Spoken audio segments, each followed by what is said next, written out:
ఆంధ్రప్రదేశ్ భవిష్యత్తును మలుపు తిప్పే అతిపెద్ద ప్రాజెక్టుకు ఇవాళ ఢిల్లీలో అవగాహన ఒప్పందం కుదరనుంది. విశాఖపట్నంలో 88,628 కోట్ల రూపాయలతో Google 1 gigawatt hyper scale data centre ను ఏర్పాటుకు గూగుల్ అనుబంధ సంస్థ రైడన్ తో ఎంఓయూ కుదరనుంది.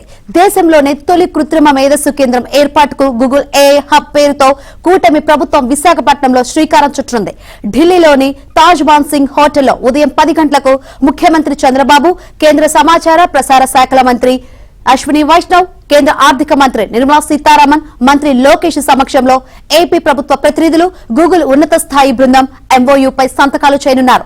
ఇది దేశంలోనే అతిపెద్ద విదేశీ ప్రత్యక్ష పెట్టుబడిగా రికార్డు సృష్టించబోతోంది. రాష్ట్ర చరిత్రలో మైలురాయిగా నిలవబోతోంది.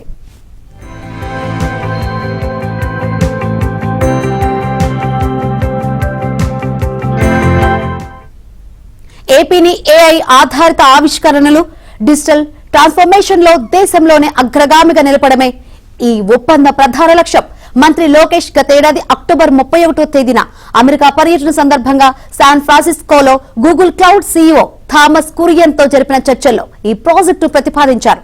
ఆ తర్వాత గూగుల్ ప్రతినిధులతో పలు దఫాలుగా జరిగిన చర్చలు కార్యరూపం దాల్చాయి. దీని ద్వారా దేశంలో కృత్రిమ మేధస్సు ఆధారిత అభివృద్ధిలో ఏపీ కీలక నాయకత్వం వహించబోతోంది.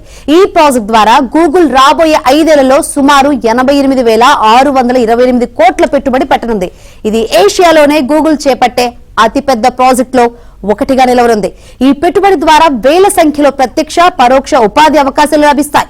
యువత కోసం ఏఐ నైపుణ్య అభివృద్ధి కార్యక్రమాలు అమలు చేస్తారు.